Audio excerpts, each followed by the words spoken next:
Yesterday we ended in the afternoon with a question that never got answered, and that was where to start. I think where to start, this is a good place. I think the reason the Academy came to the conclusion that we need to start not with policy and institutions, we need to start with theory.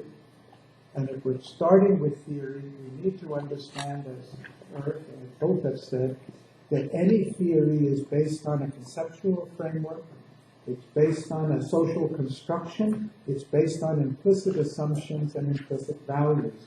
And we need to be conscious, we need to make those much more conscious. And if there's a problem today in economics, as there is in all subjects, it is that this has been suppressed. This is not where we're discussing. This is not what we're learning. This is not what we're being made conscious of. So I think this is a central issue in being aware of what are the foundations of society, of the need for an integrated theory of society, and understanding what are the foundations of the existing social system. It's not a question of capitalism. It's not a question of market economy. It's a question of the society and the values that are being expressed through money, through markets, through corporate structures and systems. And as Borkman, who I mentioned yesterday, who is the Swede who was in partnership with Goldman Sachs and made millions of dollars. I didn't tell you the end of the story. When he really saw what was going on, he sold his bank and he set up a foundation in Sweden to really promote a change in view. And he's recently published a book on myth of the market, and his main theme was, this is the way the market is working is not the only way it can work. The way it's working is not the way the theory says. The way it's really working is determined by underlying currents of power in the society. And the same market system, the same theory, can work very differently. We can have a very different market. So nothing we're saying need to be construed that we're rejecting the wonderful creations and power that a market, empowering creativity of a market system. Second point I'd like to make is that what we're talking is nothing new.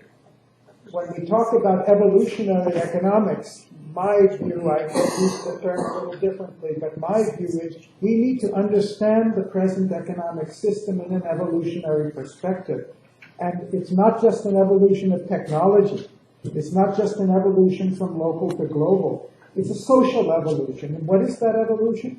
It's a very clear process over generations and millennium. We are moving from an extreme concentration of power to a distribution of power. And we are moving from power which traditionally was defined physically.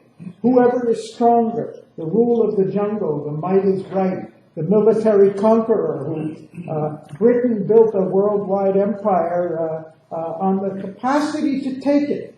And that was legitimate at one time.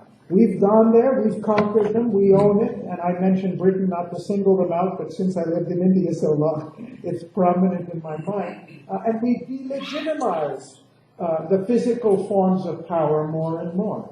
We've gone from the physically strongest person to the landed aristocracy who owned the physical property, who only the aristocracy could vote, to a system in which whoever had the capacity to do more, to have more influence, to gain political influence, we have moved to a rights-based, a more of a mental principle, a rights-based system of society in which we recognize the governing principles of society shouldn't be who's got the most physical strength or who's got the oldest lineage or who owns the most land, but principles of equality, principles of universality, principles of human dignity. So we're not talking about anything new. We've abolished slavery because it was inconsistent with this evolutionary direction.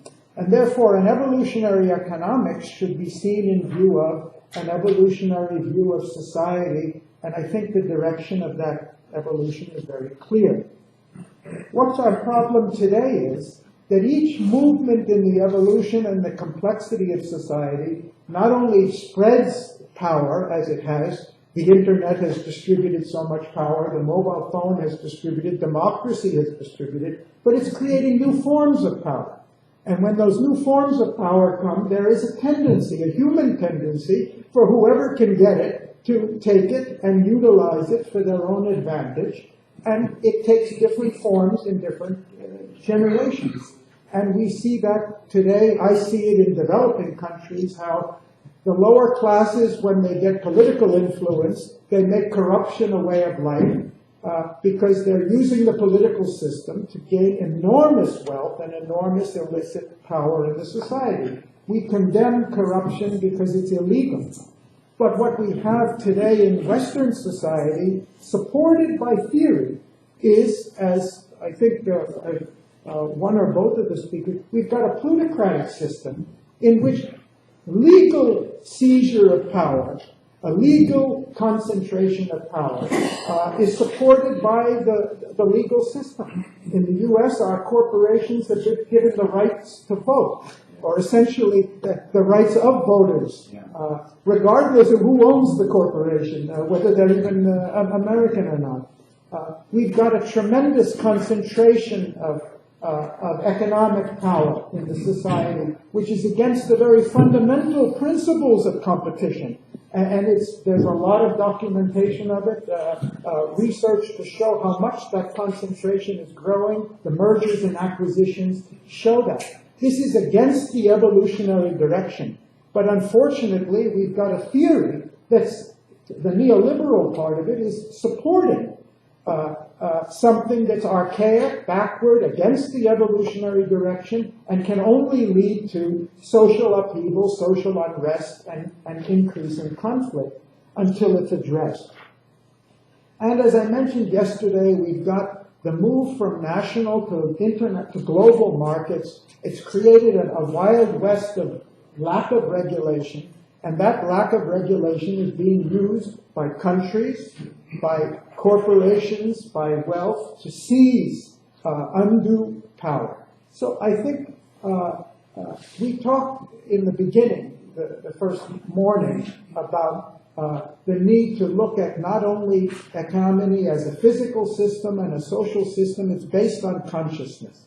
Our consciousness as human beings is evolving, and one of the clear directions of that is we're evolving from being physical and justifying things physically to recognizing there are mental principles or spiritual principles on which our existence should be based. We said our theory needs to be value-based, and Winston has made it very clear how powerful is that notion that we need a value-based system of economy. We say it should be human-centered, and both of them have made it very clear. The benefit, it's not for wealth's sake. It's not production for production's sake. It is how much is this system really serving human beings.